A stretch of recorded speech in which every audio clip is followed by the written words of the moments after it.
Hi everyone, welcome back to the channel. So friend, इस video में हम CG Vyapam द्वारा प्री-डेल्ट के एंट्रेंस एग्जाम 2022 में एजुकेशनल इंटरेस्ट शिक्षण अभिरुचि के अंतर्गत पूछे गए 30 क्वेश्चन देखेंगे। वीडियो को पूरा देखिएगा क्योंकि सभी क्वेश्चन को डिटेल में समझेंगे यहाँ पे, और डिटेल में समझना ज़रूरी भी है क्योंकि टॉपिक तो सेम यही रहने वाले हैं, बस क्वेश्चन क्या है घुमा के आपसे पूछा जाएगा।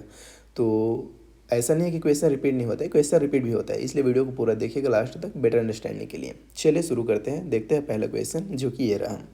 दो या दो से अधिक लोगों के बीच संचार कहलाते हैं। कम्युनिकेशन बिटवीन टू और मोर पीपल इज कॉल्ड। दो या दो से अधिक लोगों के बीच संचार क्या कहलाता है, ये आपसे पूछा गया है। ऑप्शन है संगठनात्मक संचार, ऑर्गेनाइजेशनल कम्युनिकेशन। दूसरा है पारस्परिक संचार, इंटरपर्सनल कम्युनिकेशन। तीसरा है अंतः वैयक्तिक संचार, इंटरापर्सनल कम्युनिकेशन। इनमें से कोई नहीं, नन ऑफ द एबव। तो देखिए, इंटर का मतलब ही क्या होता है, दो लोगों के बीच जब हम दूसरों से बात करते हैं तो वो इंटरपर्सनल होता है, मतलब पारस्परिक संचार होता है। और जब हम अपने आप से मन में बात करते हैं तो वो क्या होता है, इंटरापर्सनल होता है। तो इस क्वेश्चन का राइट आंसर क्या हो जाएगा, ऑप्शन बी। क्या हो जाएगा, ऑप्शन बी, पारस्परिक संचार, इंटरपर्सनल कम्युनिकेशन। क्लियर है। उसके बाद अगला क्वेश्चन है, निम्नलिखित में से कौन सा बच्चों के भावनात्मक विकास के लिए सबसे उपयुक्त है। Which of the following is best suited for the emotional development of children. किसके विकास के लिए, तो भावनात्मक विकास के लिए बच्चे का, इमोशनल डेवलपमेंट ऑफ चिल्ड्रन। पहला ऑप्शन है इसमें, देखिए, लोकतांत्रिक कक्षा का वातावरण, डेमोक्रेटिक क्लासरूम इन्वायरमेंट। बी है शिक्षक की भागीदारी नहीं, no involvement of the teacher. C है नियंत्रित कक्षा का वातावरण, कंट्रोल्ड क्लासरूम इन्वायरमेंट। डी है सत्तावादी कक्षा का वातावरण, अथॉरिटेरियन क्लासरूम इन्वायरमेंट। तो अब यहाँ पे देखिए, लोकतांत्रिक माहौल का मतलब है जहाँ बच्चों को अपनी बात कहने की आज़ादी हो, उन्हें सुना जाए। ऐसे माहौल में बच्चा मेंटली और इमोशनली सेफ फील करता है। तो इस क्वेश्चन का राइट आंसर भी क्या हो जाएगा, लोकतांत्रिक कक्षा का वातावरण। ऑप्शन ए करेक्ट हो जाएगा, डेमोक्रेटिक क्लासरूम इन्वायरमेंट। अगला सवाल है यहाँ पे, देखिए, निम्नलिखित में से कौन रचनात्मक मूल्यांकन के लिए उपकरण नहीं माना जाता। जो नहीं माना जाएगा उसे आपको बताना है। Which of the following is not considered as a tool for formative assessment. मौखिक प्रश्न, ओरल क्वेश्चंस, बहुविकल्पी प्रश्न, मल्टीपल चॉइस क्वेश्चंस, दत्त कार्य असाइनमेंट, या फिर डी परियोजनाओं को, प्रोजेक्ट को। तो फॉर्मेटिव असेसमेंट का मकसद बच्चे को लगातार सुधारना होता है, जो ओरल क्वेश्चन और असाइनमेंट से सबसे अच्छा होता है। तो इस क्वेश्चन का जो राइट आंसर है वो क्या होगा, ऑप्शन बी हो जाएगा, बहुविकल्पी प्रश्न, multiple choice question. Option B will be right answer. ठीक है, बहुविकल्पी प्रश्न, मल्टीपल चॉइस क्वेश्चन। उसके बाद अगला क्वेश्चन है, देखिए, छात्रों को प्रेरित करने का सबसे अच्छा तरीका है। The best approach to motivate student is by. उन्हें उपयुक्त पुरस्कार देकर, giving them suitable prizes. B है उन्हें उचित मार्गदर्शन प्रदान करके, providing them proper guidance. C है हर समय उदाहरण देकर, giving examples all the time. D है कक्षा में भाषण देकर, delivering a speech in a class. अब देखिए, भाषण देने या सिर्फ इनाम देने से बच्चा हमेशा के लिए मोटिवेट नहीं होता। सही रास्ता गाइडेंस दिखाना ही सबसे बेस्ट मोटिवेशन है, सबसे बड़ी मोटिवेशन है। तो इस क्वेश्चन का राइट आंसर क्या हो जाएगा, उन्हें उचित मार्गदर्शन प्रदान करके। Option B will be right answer, providing them proper guidance. मानव विकास है, ह्यूमन डेवलपमेंट इज गुणात्मक, क्वालिटेटिव, मात्रात्मक, क्वांटिटेटिव, एक निश्चित सीमा तक मापने, measurable to a certain extent. D है गुणात्मक और मात्रात्मक दोनों, बोथ क्वालिटेटिव एंड क्वांटिटेटिव। तो देखिए, हमारी हाइट और वेट बदलना ये क्या है, मात्रात्मक है। क्वांटिटेटिव है, जिसे नापा जा सकता है, लेकिन हमारी समझ, अकल और मैच्योरिटी का बढ़ना ये क्या है, गुणात्मक है, क्वालिटेटिव है। इसलिए विकास दोनों का कॉम्बिनेशन है। मतलब सही उत्तर क्या हो जाएगा, तो सही उत्तर हो जाएगा ऑप्शन डी, गुणात्मक और मात्रात्मक दोनों। मानव विकास क्या है, तो गुणात्मक और मात्रात्मक दोनों हैं, both qualitative and quantitative. Froebel का शिक्षा में सबसे महत्वपूर्ण योगदान खालिस्तान विकास था। Froebel's most important contribution to education was his development of blank. उच्च विद्यालय हाई स्कूल, बी माध्यमिक विद्यालय मिडिल स्कूल, सी व्यावसायिक विद्यालय वोकेशनल स्कूल, डी किंडरगार्टन। तो याद रखिएगा इस चीज़ को, फ्रोबेल ने ही सबसे पहले किंडरगार्टन बच्चों का बगीचा कॉन्सेप्ट दिया था, जहां बच्चे खेल खेल में सीखते हैं। इस क्वेश्चन का राइट आंसर हो जाएगा ऑप्शन डी किंडरगार्टन। क्लियर है। अभिप्रेरणा किस प्रकार का कारक है? Which type of factor is motivation? शारीरिक, फिजिकल, सामाजिक, सोशल, सी मनोवैज्ञानिक, साइकोलॉजिकल, डी सांस्कृतिक, कल्चरल। तो देखिए, मोटिवेशन हमारे दिमाग और मन के अंदर से आती है, इसलिए ये एक साइकोलॉजिकल कॉन्सेप्ट है, मनोवैज्ञानिक कारक है। राइट आंसर हो जाएगा ऑप्शन सी। अगला क्वेश्चन है, यह कहा जाता है कि एक कक्षा में विद्यार्थियों के मध्य व्यक्तिगत विभिन्नताएं पाई जाती है, यह तथ्य है? It is said that there are individual differences among students in a class. The fact is, शिक्षण में शिक्षकों हेतु एक बड़ी बाधा, great hindrance to teachers in teaching. B है, शिक्षण के दौरान शिक्षकों को सावधान रहने हेतु सुझाव, a suggestion for teachers to be careful in teaching. C है, पूर्णतः एक ऐतिहासिक प्रमाण है जो वर्तमान में अप्रचलित है, purely a historical evidence that is outdated today. D है, ऐसे आलसी शिक्षकों द्वारा समर्थित है जो अपनी कमजोरियों के लिए कोई बहाना बनाना चाहते हैं, supported by lazy teachers to find excuses for their weaknesses. इसका राइट आंसर हो जाएगा ऑप्शन बी। हर बच्चा अलग होता है, कोई जल्दी सीखता है, कोई धीरे सीखता है। ये टीचर के लिए एक हिंट है कि उसे हर बच्चे के हिसाब से पढ़ाने का तरीका बदलना पड़ेगा। राइट आंसर हो जाएगा ऑप्शन बी, लेकिन व्यापम द्वारा इसका राइट आंसर लिया गया था ऑप्शन ए को, शिक्षण में शिक्षकों हेतु एक बड़ी बाधा है। याद रखिएगा, किसी भी चीज़ को आपको बाधा नहीं मानना है। बच्चे में व्यक्तिगत विभिन्नताएं पाई जाती है और ये क्या है, 100% फैक्ट है, 100% सही है, जो कि ज़रूरी भी है। सभी बच्चे एक समान नहीं हो सकते, इम्पॉसिबल है। कोई धीरे सीखता है, कोई जल्दी सीखता है, किसी में अलग प्रकार की क्रिएटिविटी होती है, कोई खेल में अच्छा होता है, कोई पढ़ने में अच्छा होता है, कोई लिखने में अच्छा होता है। यही सब क्या है, व्यक्तिगत विभिन्नताएं हैं। इसके अलावा अलग अलग धर्म, अलग अलग जाति से बच्चे आते हैं स्कूल में, तो विभिन्नताएं तो मिलेगा ही, ये आपके लिए बाधा नहीं है। ये क्या है, शिक्षण के दौरान शिक्षकों को सावधान रहने हेतु एक सुझाव है कि आपको सभी बच्चों के अकॉर्डिंग आपको टीच करना है, पढ़ाना है। क्लियर है। प्रभावी संचार के लिए एक सहायक खालिस्तान वातावरण की आवश्यकता होती है। Effective communication needs a supportive blank environment. आर्थिक, इकोनॉमिक, सामाजिक, सोशल, राजनीतिक, पॉलिटिकल, बहुसांस्कृतिक, मल्टीकल्चरल। इसका देखिए, बातचीत तभी अच्छी होती है जब आसपास का सामाजिक माहौल, सोशल इन्वायरमेंट सपोर्टिव और फ्रेंडली हो। इस हिसाब से राइट आंसर क्या हो जाएगा, सामाजिक, सोशल। क्लियर है। अगला क्वेश्चन है, बच्चा हर तरह की किताबों से ज़्यादा महत्वपूर्ण है।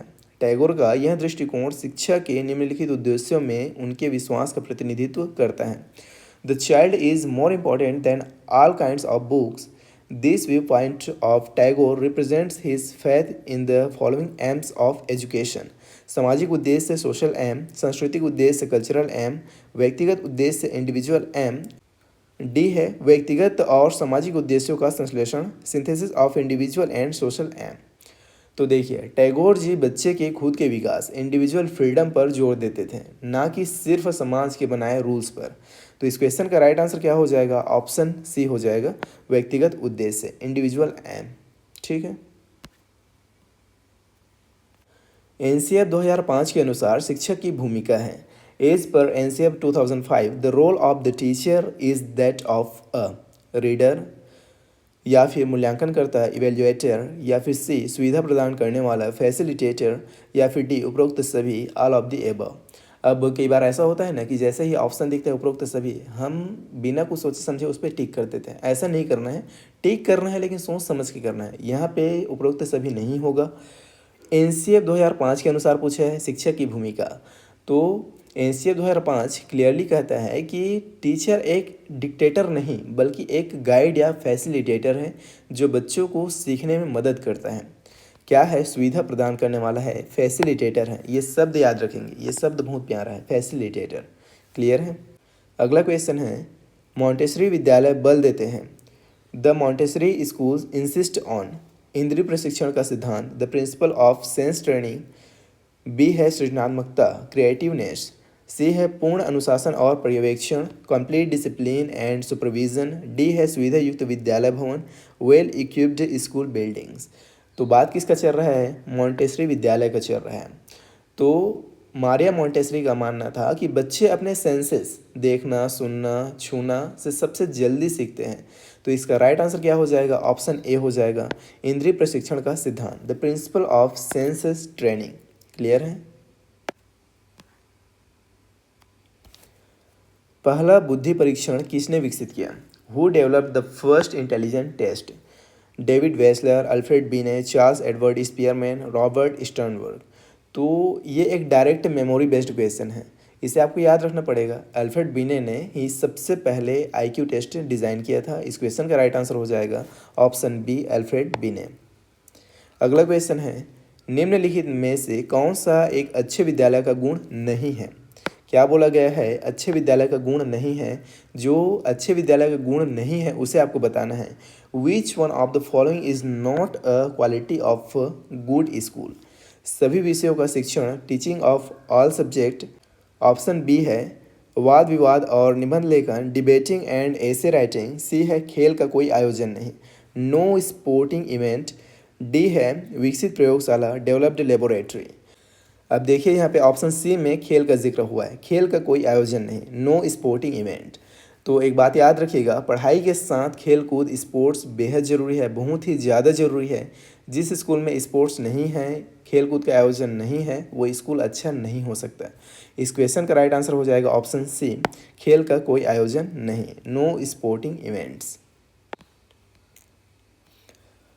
बच्चों को मौखिक या अशाब्दिक दंड देने का परिणाम होता है। गिविंग पनिशमेंट वर्बल और non verbal to the children result in, उन्हें कार्य करने के लिए प्रेरित करना, मोटिवेटिंग देम टू वर्क, बच्चे की छवि की रक्षा करना, प्रोटेक्टिंग द चाइल्ड्स इमेज।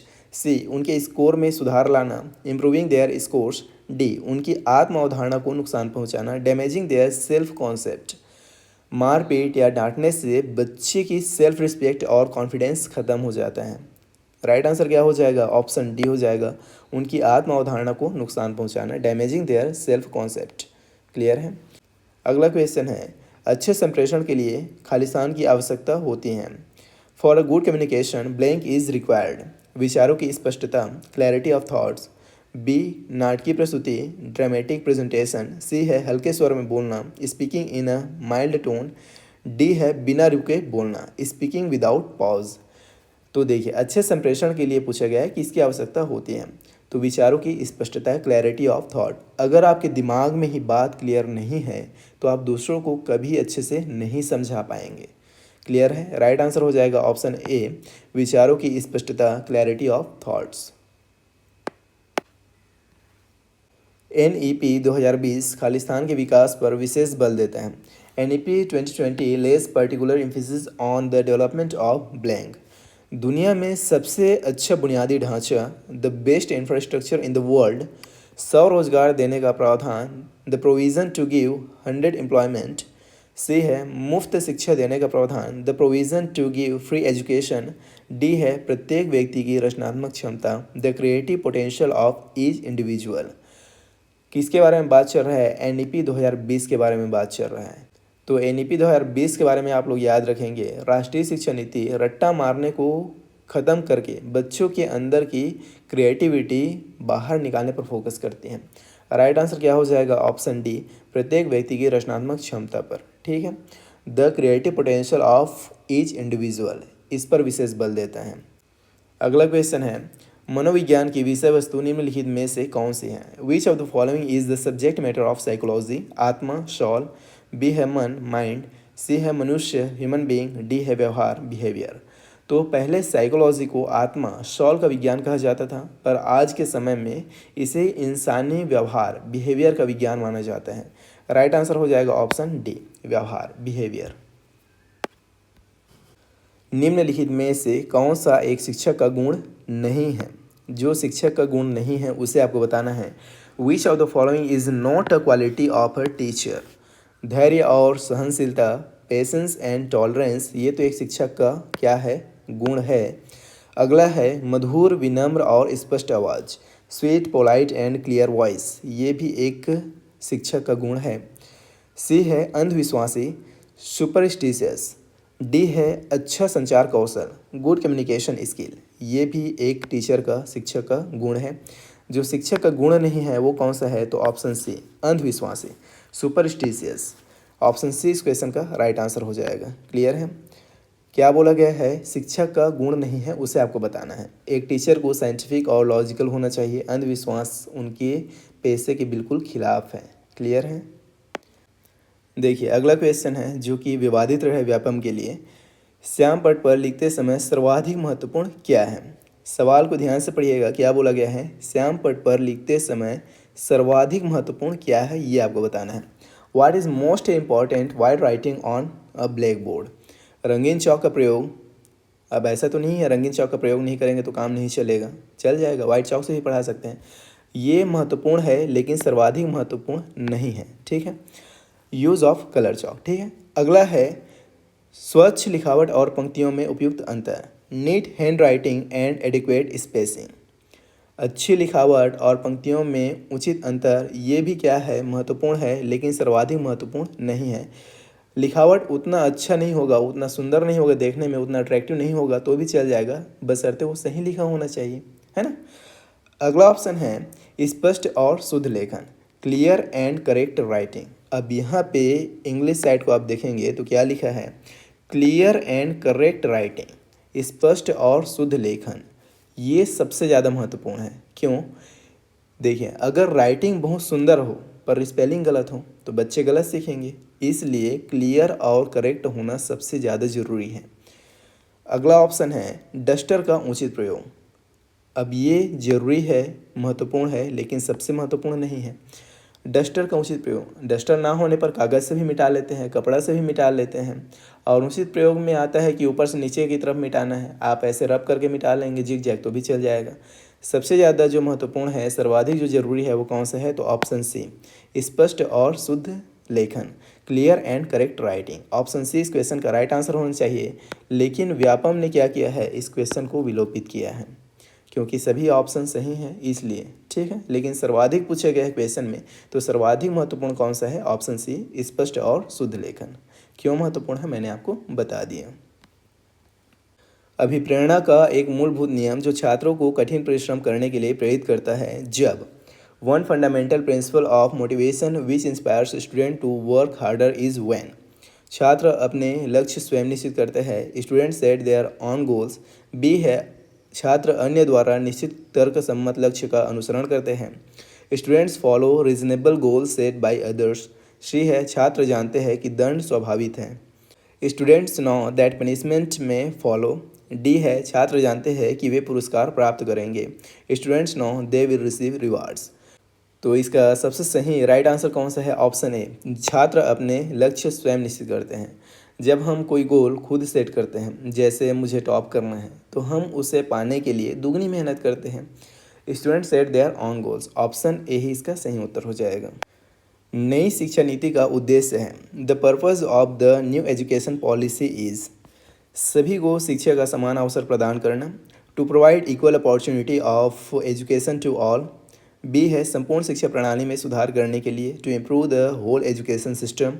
सी है शिक्षा को रोजगार से जोड़ने के लिए, to link the education with employment. D है डिग्री को शिक्षा से जोड़ने के लिए, to link the degree with education. तो इसका सही जवाब क्या है, ऑप्शन बी संपूर्ण शिक्षा प्रणाली में सुधार करने के लिए, to improve the whole education system.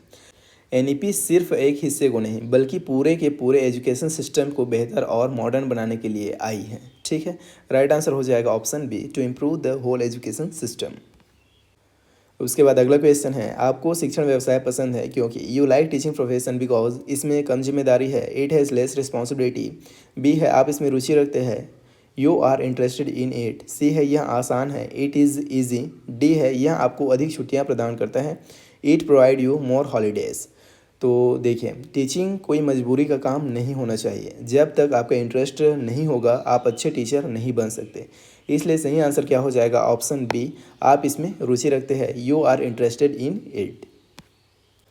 एक शिक्षक का अपेक्षित व्यवहार है, the expected behaviour of teacher is आदर्शवादी, आइडियलिस्टिक, सूचनाप्रद इंस्ट्रक्टिव, सी है निर्देशात्मक डायरेक्टिव और डी है प्रभावशाली इम्प्रेसिव। तो इसका जो सही आंसर है ऑप्शन ए हो जाएगा आदर्शवादी आइडियलिस्टिक। क्यों? तो बच्चे टीचर को कॉपी करते हैं, इसलिए टीचर को एक रोल मॉडल आदर्श होना चाहिए। ठीक है। अगला क्वेश्चन है, हम सभी बुद्धि, प्रेरणा, रुचि आदि के संदर्भ में भिन्न हैं। यह सिद्धांत संदर्भित करता है we all differ in terms of intelligence, motivation, interest etcetera. This principle refers to व्यक्तिगत विभिन्नता, इंडिविजुअल डिफरेंस, या फिर बी बुद्धि के सिद्धांत, थ्योरीज ऑफ इंटेलिजेंस, या फिर सी वंशागति हेरिडिटी, या फिर डी पर्यावरण इन्वायरमेंट। तो दुनिया में कोई भी दो लोग एक जैसे नहीं होते, जुड़वा बच्चे भी नहीं। इसे ही इंडिविजुअल डिफरेंसेस कहा जाता है, व्यक्तिगत विभिन्नता कहा जाता है। और यहाँ पे बोला गया है कि हम बुद्धि, प्रेरणा, रुचि आदि के संदर्भ में भिन्न हैं। यही क्या है? व्यक्तिगत विभिन्नता है, इंडिविजुअल डिफरेंस है। ऑप्शन ए इस क्वेश्चन का राइट आंसर हो जाएगा। विद्यार्थियों के लिए सर्वाधिक महत्वपूर्ण गुण कौन सा है? विच quality is most important for students? कठिन परिश्रम, हार्ड वर्क, आज्ञाकारिता, ओबीडियंस, विनम्रता, ह्यूमिलिटी, स्वतंत्र चिंतन, इंडिपेंडेंट थिंकिंग।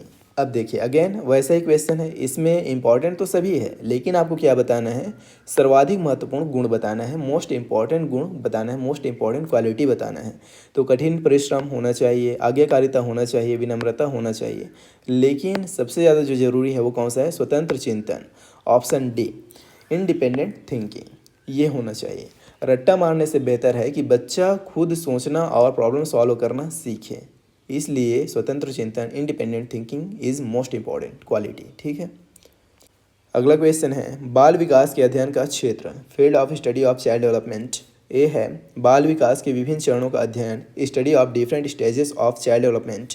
बी है बाल विकास पर पर्यावरण के विभिन्न प्रभावों का अध्ययन, study of various effect of environment on child development. C है व्यक्तिगत विभिन्नताओं का अध्ययन, स्टडी ऑफ इंडिविजुअल डिफरेंस। या फिर डी उपरोक्त में से सभी, ऑल ऑफ द एबव। तो इस क्वेश्चन का राइट आंसर क्या हो जाएगा? उपरोक्त सभी, ऑल ऑफ द एबव। बाल विकास के अध्ययन का क्षेत्र ऑप्शन ए भी है बाल विकास के विभिन्न चरणों का अध्ययन, बी भी है पर्यावरण के विभिन्न प्रभावों का अध्ययन, और सी भी है व्यक्तिगत विभिन्नताओं का अध्ययन। इसलिए सही आंसर क्या हो जाएगा? उपरोक्त सभी, ऑल ऑफ द एबव। बाल विकास का अध्ययन महत्वपूर्ण है। The study of child development is important. बच्चों की उचित परवरिश के लिए, for proper upbringing of children. या फिर बी बच्चों के सर्वांगीण विकास के लिए, for all round development of children. या फिर सी बच्चों के व्यवहार को नियंत्रित करने के लिए, to control the behaviour of children. या फिर डी अच्छे नागरिक के निर्माण के लिए, for the creation of good citizen. तो इसका जो राइट आंसर है वो हो जाएगा ऑप्शन बी बच्चों के सर्वांगीण विकास के लिए, for all round development. Option B will be right answer, बच्चों के सर्वांगीण विकास के लिए, for all round development of children. इसके लिए बाल विकास का अध्ययन महत्वपूर्ण है, जरूरी है। Study of child development is important for all round development of children. Option B will be right answer. जब टीचर को पता होगा कि बच्चा कैसे बड़ा होता है और सोचता है, तभी वो उसके फिजिकल, मेंटल और इमोशनल विकास में मदद कर पाएगा। क्लियर है। अगला क्वेश्चन है, किशोर अवस्था की विशेषताएं निम्नलिखित में से कौन सी हैं? Which of the following are the characteristics of adolescence? किशोरावस्था की विशेषताएं पूछा गया है। ऑप्शन ए है तूफान व संवेग की अवस्था, stage of storm and impulse. B है आत्मसम्मान की भावना, sense of self esteem. C है जीवन का सबसे कठिन काल, डिफिकल्ट पीरियड ऑफ लाइफ। या फिर उपरोक्त में से सभी, ऑल ऑफ द एबव। तो देखिए किसके बारे में पूछा गया है? किशोरावस्था के बारे में पूछा गया है। तो तूफान व संवेग की अवस्था है, आत्मसम्मान की भावना और जीवन का सबसे कठिन काल है। स्टैनली हॉल के अकॉर्डिंग क्या है? तूफान और संवेग की अवस्था है, याद रखेंगे स्टैनली हॉल। तो इस क्वेश्चन का राइट आंसर हो जाएगा ऑप्शन डी, उपरोक्त में से सभी, all of the above. Clear है। टीन एज में हार्मोन्स चेंज होते हैं, तूफान का काल, आत्मसम्मान प्यारा होता है और ये लाइफ का सबसे डिफिकल्ट फेज होता है। क्लियर है। उसके बाद अगला क्वेश्चन है जो कि इस क्लास का लास्ट क्वेश्चन होने वाला है। प्रत्येक विद्यार्थी की अभिरुचियाँ, अभिक्षमताएँ व योग्यताएँ एक की अपेक्षा दूसरे में खालिस्तान होती हैं। Each students interest, capabilities and qualifications blank from one to the other. अधिक, मोर, कम, लेस, भिन्न, differ, none of the above, इनमें से कोई भी नहीं। तो इसको तो आप ऑप्शन को खाली स्थान में बैठा के पढ़ेंगे तो भी बन जाएगा। प्रत्येक विद्यार्थी की अभिरुचियाँ भी क्षमताएँ व योग्यताएँ एक की अपेक्षा दूसरे में भिन्न होती है, डिफरेंट होती है। ऑप्शन सी इस क्वेश्चन का राइट आंसर हो जाएगा। फिर से वही कॉन्सेप्ट जो हमने पहले देखा था, हर बच्चा यूनिक है, इसलिए सबकी पसंद और काबिलियत अलग अलग होती है। ऑप्शन सी इस क्वेश्चन का राइट आंसर हो जाएगा। क्लियर है। तो इस तरह से 2022 में प्री डीएलएड के एंट्रेंस एग्जाम में व्यापम द्वारा पूछे गए एजुकेशनल इंटरेस्ट, शिक्षण अभिरुचि के 30 क्वेश्चन हमने देख लिए। सभी क्वेश्चन को अच्छे से समझे एंड डेफिनेटली आपको वीडियो पसंद आया होगा, सभी क्वेश्चन अच्छे से समझ में आया होगा। पसंद आया तो वीडियो को लाइक कर सकते हैं और आगे इसी तरह की तैयारी के लिए आप चैनल से जुड़ सकते हैं। बाकी हम आपसे मिलते हैं नेक्स्ट वीडियो में। Till then take care and bye.